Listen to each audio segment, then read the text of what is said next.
Hi everyone, Sal Khan here. Welcome to our Homeroom live stream. Today we have a disappointing guest. It is me. We'll be doing a Ask Me Anything. So feel free to start putting your questions in the message boards down below or wherever they are on the side on Facebook or on YouTube, and we'll try to get to as many of those questions as possible. But before I begin, I'll give my standard announcements. First of all, a reminder that Khan Academy is a not-for-profit organization. We can only exist through philanthropic donations from folks like yourself. So if you're in a position to do so, please think about making a donation at khanacademy.org/donate.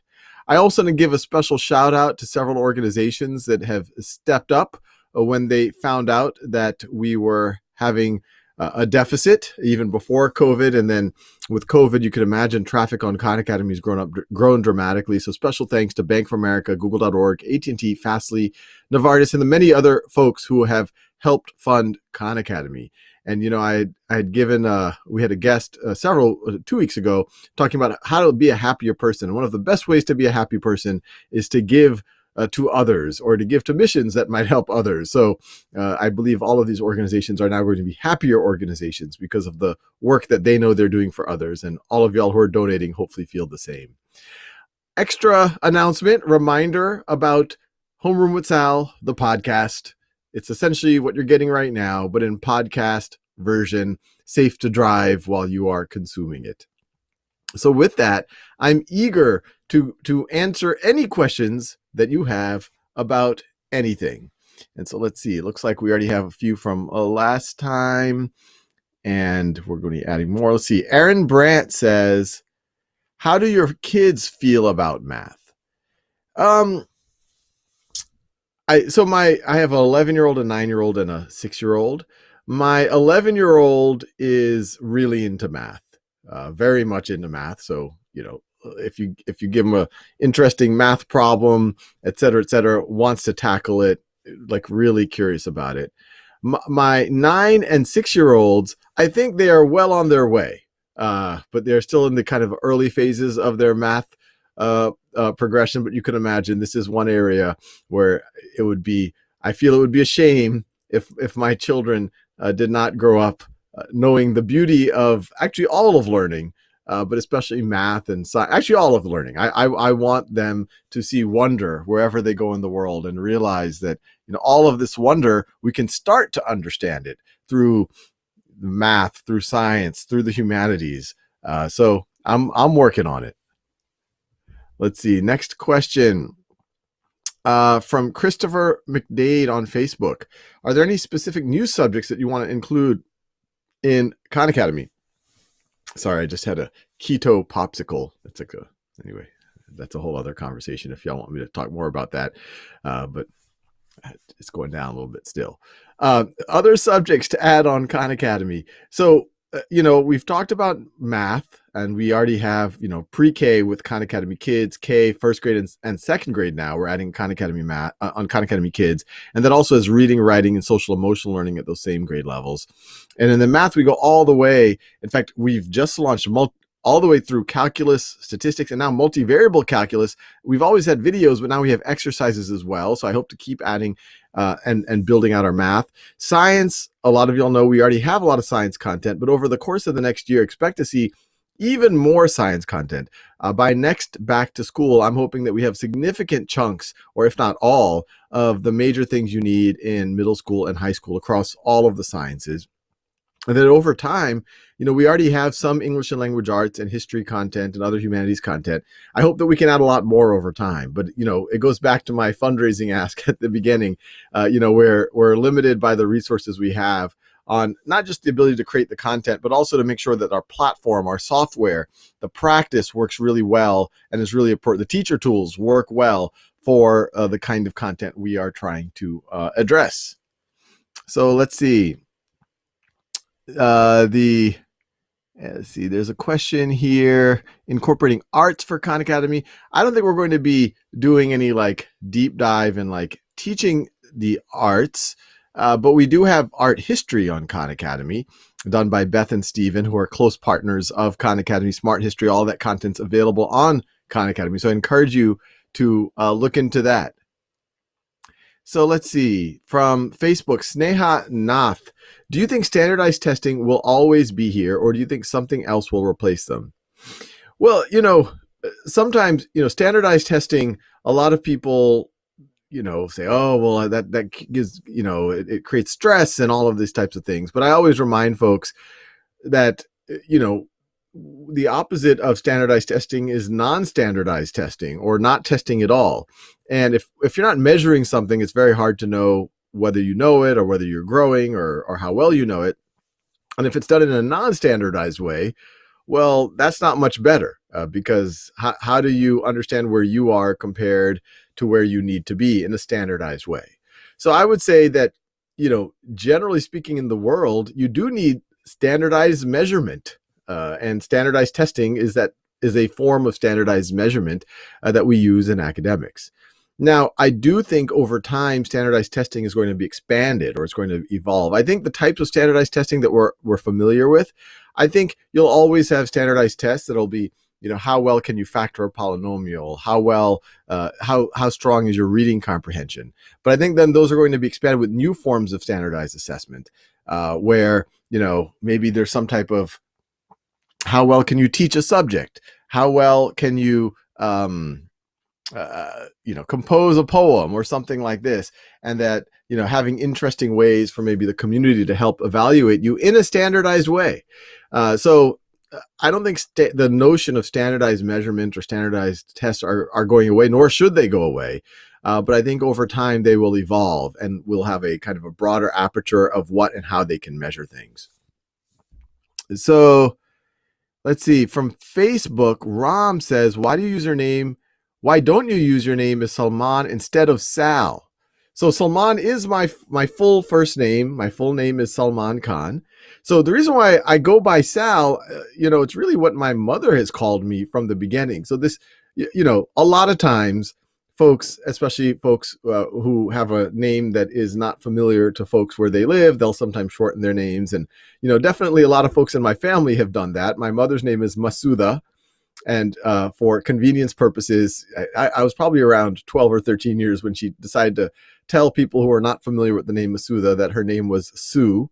I have an uncle Azad. He goes by Zach. I have an uncle Makbul. He goes by Mac. I have an uncle Khalid who actually goes by Jason, which is completely unrelated. He worked on a ship for a while, and he was always fascinated by Jason, the famous sailor. Have an uncle Irshad who goes by Daniel. Once again, not an obvious shortening of the name. He liked that song, Daniel is traveling tonight on a plane. Anyway, long story short, that's not the cause of my name going from Salman to Sal. It really is that my mom, I think, just found it convenient to call me Sal when I was growing up. And then it did just happen to kind of stick in my head. But I respond to either Sal or Salman, whatever works for folks. Let's see. Other questions here. Let's see, I answered that one. So from YouTube, Joshua Cadaville said, how do you think artificial intelligence will either help or damage the current world of technology? Well, that's a big question. I don't claim to be, the world's leading expert on artificial intelligence, but I do like to traffic in futurist ideas. First of all, I think the genie's out of the box. Artificial intelligence is going to be increasingly used. I think one of the hard things about artificial intelligence is it can create, positive optimizations for a lot of things, but sometimes you don't know why it's choosing one thing or another.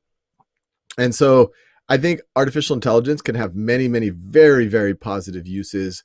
A lot of mundane human tasks will not have to be done in a mundane way by human beings. You'll have, I could imagine, artificial intelligences that can help improve your motivation, that can help you learn. Hope one day Khan Academy can incorporate things like that, that can improve your relationship with someone else. That it asks the right questions so that it builds bonds between you and another human being. Yesterday we talked a lot with the former Surgeon General about kind of a loneliness epidemic. And, it seems a little dystopian if your loneliness is partly addressed with an artificial intelligence, but there is, maybe something powerful about sometimes being able to confide in something that isn't going to where your secrets are safe. So I don't know. There could be some positive use cases, but then there could be a lot of weird use cases too. I mean, that last one I gave, where people's best friends end up becoming not a real human being, or artificial intelligence is there's several examples of them developing their own biases based on the data. In fact, a lot of machine learning is all about kind of forming a bias. But some of those biases can be very, very unhealthy, and it might be expressing in very subtle ways. So yeah, I think it's going to be a brave new world the next 10 or 20 years as we really grapple with how artificial intelligence is used or not. But it's going to be interesting. So from Facebook, my name is Patrice and I will be 60 years old next year. Would it be possible for me to study mathematics ab initio using Khan Academy and work my way to a first degree, BA or BS in mathematics? Can Khan Academy give me a good foundation? So Patrice, first of all, I love that goal. I think you're fully capable of doing it. My advice to you would be start on Khan Academy at the basics. At you could probably, you could probably, whatever level you think is kind of a little bit easier than where you are. And it could be as early as, if you haven't even done, basic arithmetic for many, many years, just go back to the beginning. Go to kindergarten math on Khan Academy, or maybe second or third grade math on Khan Academy. Start from the beginning and master everything. I think if you put, you'll get through those first three things very quickly. Those first many grade levels. I think if you're like a lot of adults, probably around, some of the more advanced arithmetic with decimals and maybe some exponents and negative numbers, that's when you're going to start needing some significant refreshers. That's going to be in 5th, 6th, 7th grade math. And then a lot of adults, I think, need help refreshing in the algebra. But if you did that, I would say for 30 to 40 minutes a day, say 5 days a week, I think you're going to, first of all, be at your learning edge in about a week or two. So you'll probably be at some of that early algebra stuff. And then you keep going. Master algebra, master geometry, algebra 2, master trigonometry, pre-calculus, calculus, statistics. And if you want to be a math major, I would say then go on into multivariable calculus. Now, you can do all of that on Khan Academy. Now, that's going to take you some time, depending on where you are. I think that might take at least probably a year or so, depending on where you are on your journey. But I've gotten letters from people in your boat who've done it in about that time frame. Maybe it might take a little bit longer.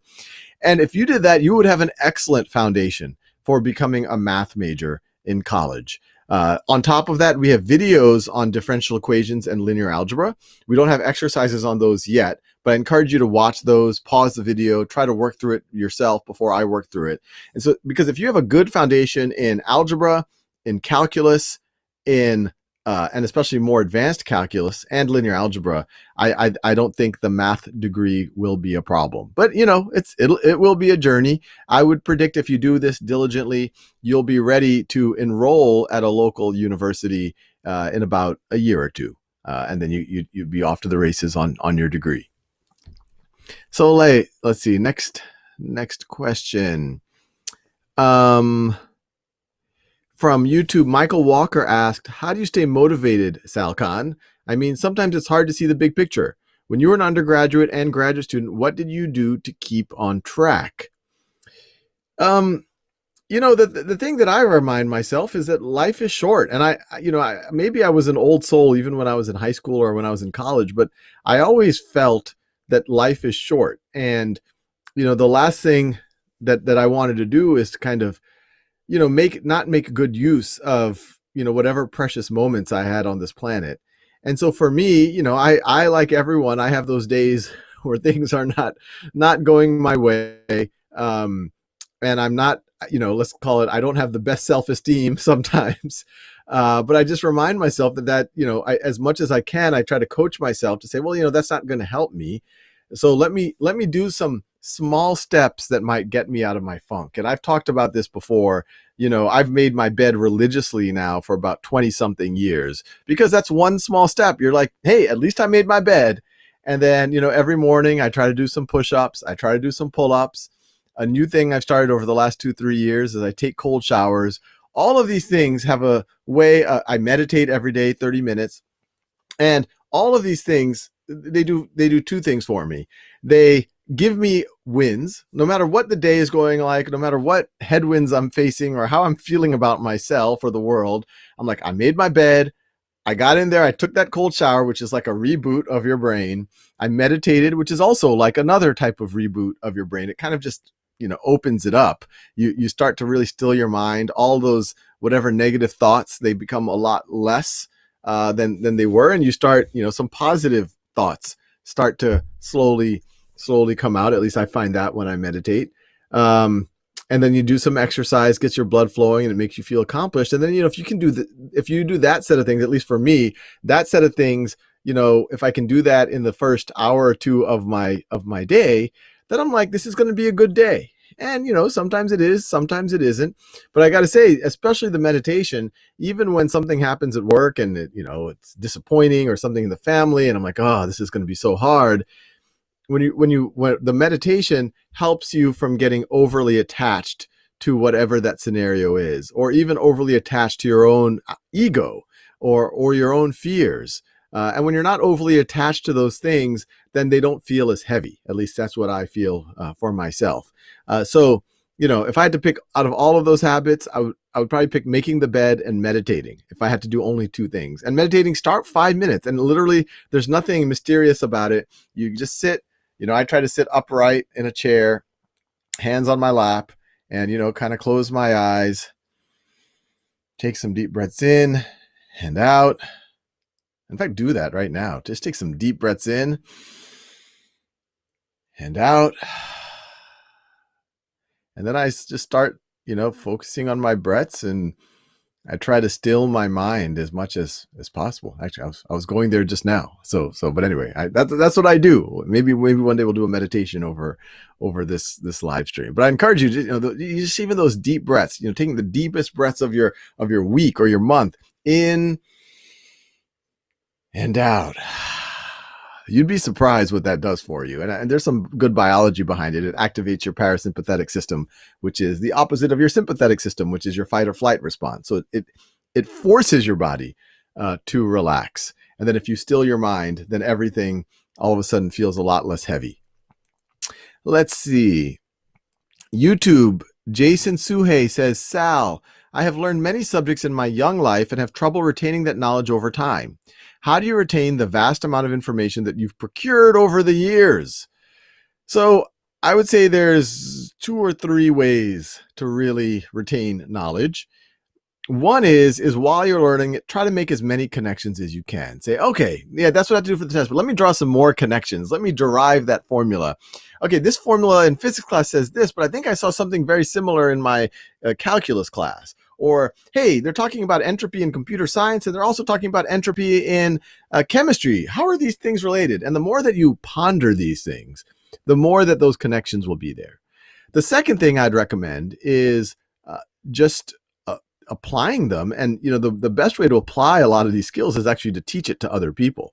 So if you make a habit of, after you take a course, the students who take it the next year, you want to teach that course, trust me, not only are you going to learn it much, much deeper, but you're going to retain that information much, much better. Some of y'all know I have the side project, schoolhouse.world, separate effort from Khan Academy, but it is a place where you can do that, where if you need tutoring, you can get free tutoring. But if you want to go deeper in your subject matter, you can go tutor. And actually, we had an announcement with University of Chicago recently that they are going to be looking at students who are really good tutors of a subject, because they see if you can tutor the subject, not only do you know the subject, but that means you have great communication, you have empathy, and frankly, you're probably going to retain that subject. And I think you're going to see more and more of that in the future. So I highly recommend you to start tutoring the subject yourself and using it. And then the third thing is, if you can keep revisiting the subject, either because you're tutoring it or because, you just continue to stay curious, that will also reinforce it so that the ideas stay in your head. So let's see. From YouTube, Fateh Saidsal says, your English is very fluent. What tips do you recommend to improve my English? Well, I can't take too much credit for my English being fluent because I was born in the US, in Metairie, Louisiana. And actually, many people are surprised that I have what they perceive as a very neutral American accent, despite the fact that I grew up in Southeast Louisiana. But people don't realize that Metairie, Louisiana has kind of a neutral-ish accent, although there is a little bit of a, it's called a Yat accent that you kind of hear there. You'll hear my y'all every now and then, but that's why I have very fluent English. So I can't take much credit for that. Other languages that I kind of know, my Bengali and my Hindi/Urdu, is not very fluent. It is मैं थोड़ा हिंदी बोल सकता लेकिन मेरा accent बहुत खराब है. That's my Hindi/Urdu, and my Bengali. আমি বাংলা বলতে পারি কিন্তু আমার accent খুবই বাজে. That was my Bengali. So anyway, I'm just telling you know that it's always a journey when you're not looking at your native language. Actually, those are my languages where my family grew up, but those aren't the ones that I grew up. But my advice for you, if you know, my theory, and I'm not a linguistics expert, is try to find people you can have conversations with. And the beauty of the internet now is you don't have to necessarily travel to meet people who are fluent, who are native speakers in whatever language you want. So I would recommend, if you want to become fluent in English, I've got to believe, in fact, I'm 100% sure there's places on the internet where you can practice your English with native English speakers. And I think if you do a lot of that, not only will your English improve, but you'll probably meet some interesting folks and they'll have a chance to meet you. So let's see, from YouTube, Andrew Briggs says, do you have anything about religion on Khan Academy? We actually have a good bit about religion on Khan Academy from a historical, cultural lens, especially if you look at our world history content. We have a lot on kind of the Eastern traditions, on Hinduism, on Buddhism. We have a lot on what I would say, the more, I guess you could say, Western religions. I guess mid-Eastern religions, maybe is the rest, so we have a reasonable bit on the core of Judaism, at least understanding the narrative of the Old Testament. We have a good bit about at least the Gospels, the kind of the life of Jesus and how Christianity evolved from the time of Jesus under the Roman Empire all the way through Constantine, when the Roman Empire, they transitioned from persecuting Christians to becoming the kind of the seat of Christianity. And we talk about, we have a good, about 4 or 5 videos on Islam where you can understand, the historical underpinnings of it, how it started and how it grew historically. So that's what we have right now. I hope one day, we get a chance to go deeper on all of these, because regardless of whether you follow any of these religions or you don't, whether you are religious, whether you're atheist, whatever your belief system is, it's really valuable to understand these religions, which are, form the base of so much of our thought and our culture. So I highly recommend, taking a look at those things on Khan Academy if you're not familiar with any of them. So let's see, other questions. Let's see, I'm scrolling. There's a question here from YouTube. Mr. Spector asks, is your job stressful? How do you make all these educational videos? How do you manage to make this nonprofit organization bloom? So it's a good question, Mr. Spector. I'll tell you, there are times that it is stressful. I'll tell you, the video making is not usually my source of stress. Sometimes it's a little frustrating because, I keep bumbling over myself, or I really want to make sure I understand something really, really well. So I can get a little bit compulsive about that. But for the most part, I find the video creation side to be almost the relaxing side of my job. It allows me to that's when I get into my flow, when I get into my Zen. I think the stuff that gets stressful and, is there's a lot of folks who are dependent on Khan Academy. There's, we have over 200 employees. There's thousands of volunteers around the world. We have hundreds of thousands of donors. We have tens of millions, if not hundreds of millions of users. And so, yeah, when people are dependent on it, you don't want to disappoint folks. And you can imagine, raising money. If I don't raise enough money, then we're not going to have the resources to serve tens of millions of folks, or we're not able to hire folks, or, even in the past, we've even had to downsize some at Khan Academy, which is an incredibly painful thing. So those types of things develop a lot of stress. I would say there's times also when, you have passionate people who are trying to do the right thing. The root of passion is the word suffering. When you really care about something, we can have heated debates within Khan Academy of, with the scarce resources we have, what is the best way to deploy that, or what is the best way to execute on that. And so, I often do think about, am I supporting our team properly? Are we aligned? Are we working on the right things? Are the funders satisfied? Am I communicating with them enough? So yeah, these can sometimes make you wake up in the middle of the night, but that's why I meditate and take cold showers and do my push-ups and pull-ups and make my bed. and I make videos too. That all, and I don't want to make it sound like my whole, my job is like, some super stressful thing. It comes and goes. There's moments of real joy. In fact, it's mostly that. But yeah, there are definitely moments of stress, and that's how I deal with it. I will say one thing. I remember when I used to read. I don't know. I would watch like movies, and there'd be like someone who runs a company, and they'd always be like, "Oh, it's so lonely at the top," and I'd be like, "Yeah, it seems like it would be so awesome to be the boss." Because then you get to, whatever, you're the boss. How awesome is, I have to say, and not to feel sorry. I mean, because I feel very privileged and lucky to have the role that I have. But yeah, sometimes the stress is because, you really can't tell other folks everything that's going on in your head. And so you have to figure out ways to resolve your own head sometimes. But yeah, those are all the stresses. See other questions here. So so Ayush is asking for the explanation of the photoelectric effect.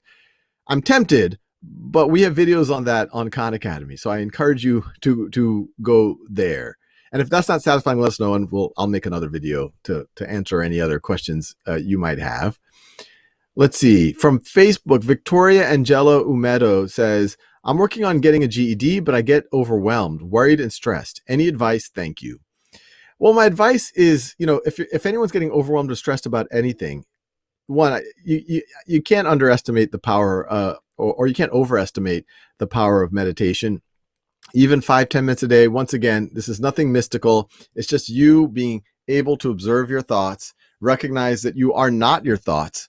You are not those negative feelings that you are, those feelings are real. They're happening inside your brain, but you are something more than that. And when you start to observe, your mind starts to still, and you do literally feel kind of a space form, and you can see, okay, there's this thought that's saying, oh, I'm not going to be able to achieve my goal, or what are people going to think of me, and all of that.